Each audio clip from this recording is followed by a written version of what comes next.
Hello everyone, welcome to the review of round 18 and preview of round 19. We've seen no changes at all to the top 5 this week. What we have seen in round 18 is Totspot lost their second game in 3 weeks. One team has been eliminated out of the finals contention this season. So let's have a quick look, review and preview of the week. I'm not going to go blab on too much about optimised lineups and stuff unless there's any really clear standouts. But we'll try to get things going because Mick has been unwell and hopefully we can get this video up before the start of Thursday night's game. So let's get to the review.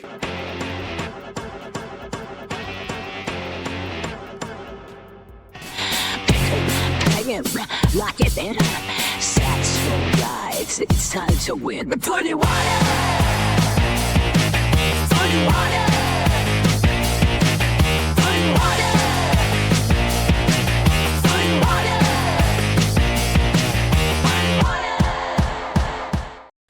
Alright, so the first game we're going to look at is Bombers Forever versus Sugar Daddies. A loss for the Bombers would have pretty much sealed their fate, while Sugar would have sealed a final spot if they got the win here. It was the Bombers, however, getting the huge win over Sugar Daddies, 458 to a very injury-savage Sugar Daddies, should we say, of 288. Clear standouts here for the Bombers. Bont, who got the second highest utility score for the year and pretty much showed why he's almost pretty much the best player in this game.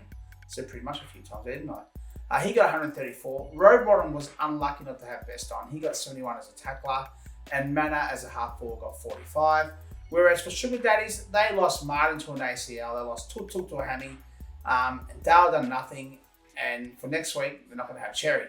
So wrong time of the season for things to start going wrong, pretty much. Rao once again did lead the way for them. Once again, let's leave his name there. He got 70 as a tackler. Wasn't the best tackler in this contest, but he's there every week. Thomas Stewart got the job done as a halfback with 69. And also Fogarty as a half forward got 44. Optimised lineups here. Would have seen Bombers Forever get 513 for an optimised lineup score. Massive game. Thrill Seeker would have got a massive full forward score in that one as well. Rao utility, while Sugar would have been in the 400s. So let's go to the next game. It is El Diablos, who have lost 2 games in a row now. They play Falcons, who have played themselves back in the finals contention. El Diablos got the much needed win here, and they stay one clear game in second. Leave Falcons finals hopes out of their hands. El Diablos got the win, their first win in 3 weeks, 387.5 to 309.5. El Diablos, their best player was Dunkley, who continued the high tackling theme this week with a score of 66. Sarong was good, and I wish he was tagged. Anyway, he got 62, and Amon, as a follower in that same game, got 54. Falcons only had one player who got above their average, and that was Libber getting 51, who was looped in as a follower. No one else really stood out. Maybe Green as a midfielder with 49, English as a ruck as 34 perhaps. Optimised lineup sees improved scores, but not a real standout, some players that missed out. So let's go to the match of the round. Footywired, match of the round. Footywired, match of the round. Yeah. It is the match of the round, and which I suppose not the closest game, but the highest scoring game.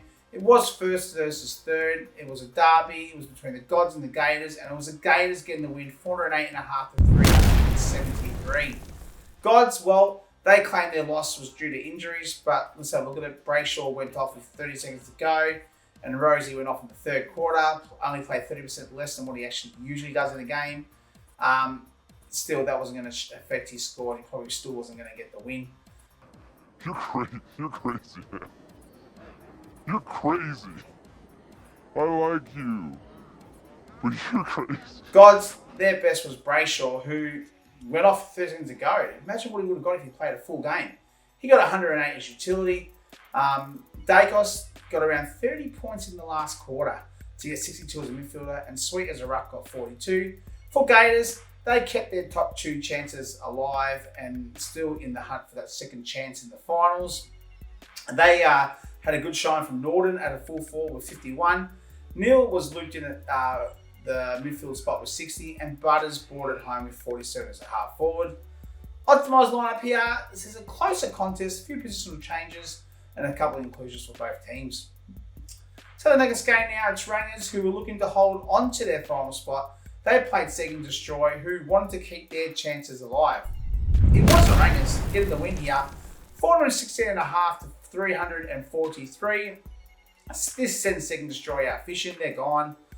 Still, they led the way for Rangers. They got 59 as a tackler, and Georgiades continued his great season with 53, while Riley O'Brien was pretty big in the ruck, and he got 50.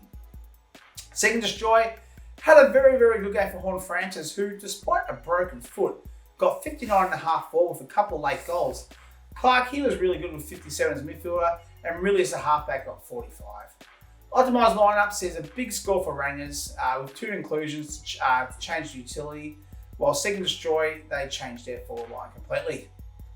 Last game sees 2 out of the form teams here, or 2 out of form teams, should I say, played, and the game lived up to the hype, really, the standard that we were expecting. Renegades stayed in touch with the five with the win over Punches Paddy, who, like Falcons, need results to go their way to make it.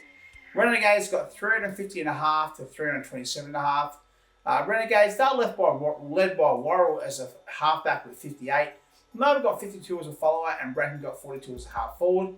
Punters, they were led brilliantly by Dawson with 107.5.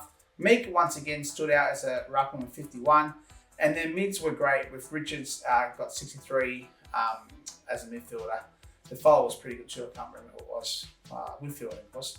Optimised lineups sees the reverse decision in this one actually. Punters would have got the win, moving Richards to half forward and Meek to tackler. Sicily and Archie Roberts would have got the game for Renegades as well. Alright, so let's have a look at the team of the week. 582 this week, and that was the Thrill Seeker, Thrill Thought, and Horn Francis as the forwards. Bont would have been the utility with Meek as the ruck, Rao and Butters in as the middle, Stewart the halfback, Rowbottom the tackler for that one there. The ladder, 2 games to go, sees the Gods stay top. El Diablos have a 1-game lead over the Gators. Then there is a logjam. Rangers, they moved to 4th on 36 points from Sugar Daddies, who I think Rangers have scored 120 more points than them this season. The last round, because the injuries cost Sugar Daddies massively, there was a difference of 130 points. So that result alone is pretty much, well, the injuries is what's caused Sugar Daddies to move down a spot in that one. 6th spot, the Bombers, who are the 2nd highest scoring team in the comp. Renegades are 7th, but with their score, they may need results to go their way. They have got a better score than, I think, Sugar Daddies and maybe Rangers, but they're a couple games behind. And Falcons and Punters are there as well. They also need a win in the next 2 games to stay in the competition. Vossi, thank you very much for playing this year. Reminder everyone, entry fee $50. Pay it by the end of the season, which is 2 weeks. It's in 2 weeks, so we can pay the winners when they're due to get their winnings.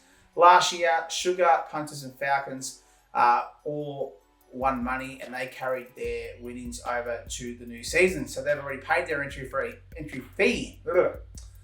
Now let's have a look at preview of round 19. Footywired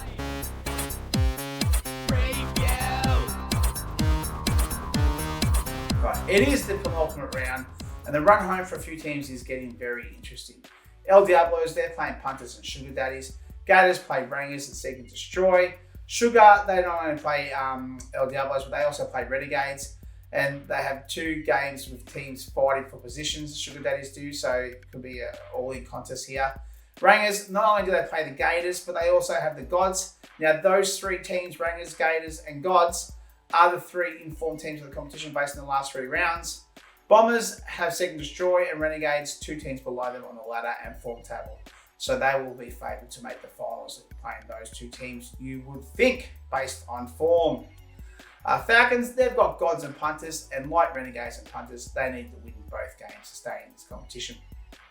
A 3-game average going to the last 2 games has Gators and Rangers as the 2 informed teams of the comp, and El Diablos and Sugar Daddies as the 2 out of form teams of the comp. Those 4 teams actually occupy 2nd to 5th on the ladder. So just how amazing how different how form can fluctuate throughout the season. So let's just start with the 2 informed teams. It's Gators and Rangers. A win for Gators could see them move to 2nd, or at a minimum get the double chance in the finals. A loss and it leaves them vulnerable heading into the last game of the season. Based on their points forward, you think they will be safe, but anything can happen. Rangers, they need a win to stay in and not have to rely on the finals game and other results. Gators only had the 1 injury this week, and that isn't out of form Houston, so he was going to get a run anyway. And for Rangers, they've lost 2 players to injuries this week in Caddy and Callie. Well, but Caniglio is back.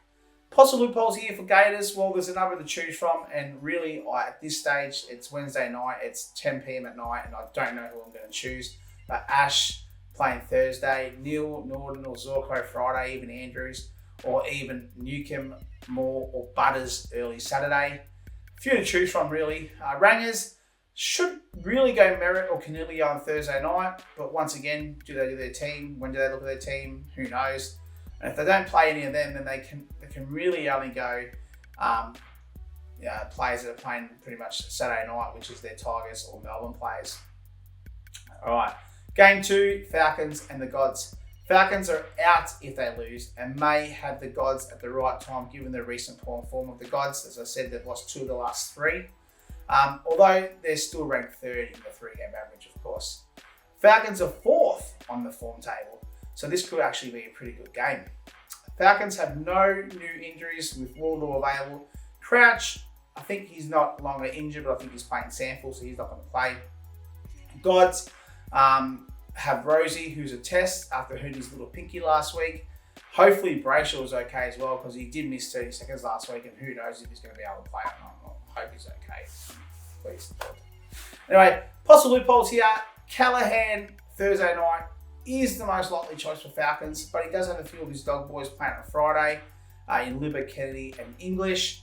Possible loopholes for Gods. If Rosie plays, he is the best option, I would think. Otherwise, he could actually go Warner playing Saturday Twilight as a pretty good option too, considering he never really knows what to do with his half forward spot. 3rd game to look at, Sugar Daddies and Renegades. Safe to say both teams have a bit of work to do. They haven't been in the best of form, but Sugar is still in the 5 and a game clear of Renegades. A win for Sugar could seal a final spot where Renegades will need Gators to beat Rangers to still have a chance to make the finals. Both these teams have been hit hard this week with no new returns coming. So let's start with Sugar. Cherry, whatever his name is, suspended. Martin, done for the season. Gone. Miller, hammy. 3 players in good form this season have played almost every single game. Kids, once you get hurt, move aside and let other people jump.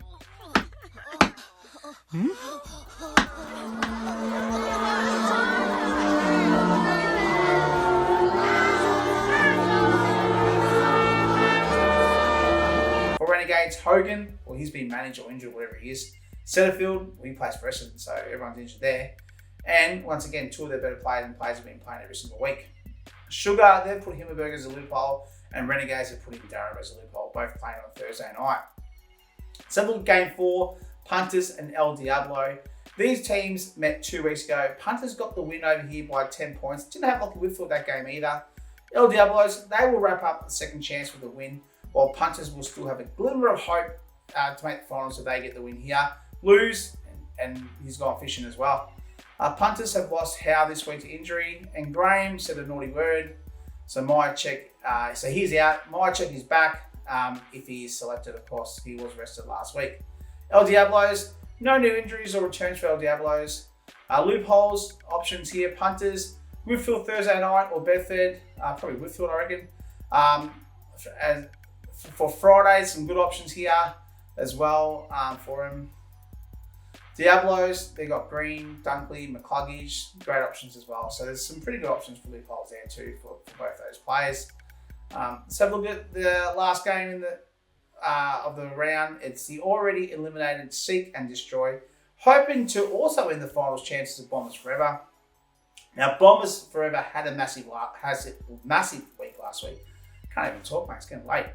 But their roller coaster season will mean this week may not be as good. Second Destroy, they've lost Horn Francis and Bailey this week. LDU could be a return from concussion. Nothing new for Bombers to talk about. Second Destroy, limited options in loophole given most of these guys are either playing Sunday or are injured. Ridley or Wright Thursday night's a possibility, or even Gunston or Drew or William Drew early Saturday is another option. For Bombers, Ashcroft looks the best choice on Friday. Darcy may be an option because he can rely on Thrill Seeker if Darcy doesn't have a good game and he's playing up in Brisbane. But I think forwards normally do alright against Andrews. I saw Andrews is like 5th on the reverse column or something. Bomb, well, he's going to stay where he is as utility. Alright, that's all the 5 games. Have a look at the AFL fixture. Thursday, it's the prime time Bombers versus GWS. Lions and the Dogs play Friday. Saturday early is Hawks and Power, followed by the Swans and the Rouge in the Twilight game. Saturday night, 2 awesome games. Blues play the Demons and the blockbuster Eagles versus the Tigers. The Eagles will probably win that one, to be honest. Sunday, it's the Cats and the Saints. Pies play Freo and the Crows and the Suns also play. And that will probably be the best game. Probably a pretty good game if you think about it. That's it. Preview, review show done. Thank you very much. Good luck to everyone. It's been a great season so far. It is a penultimate round, as we said. So good luck to everyone. And once again, thank you very much. Cheers. To win. Footy Wire.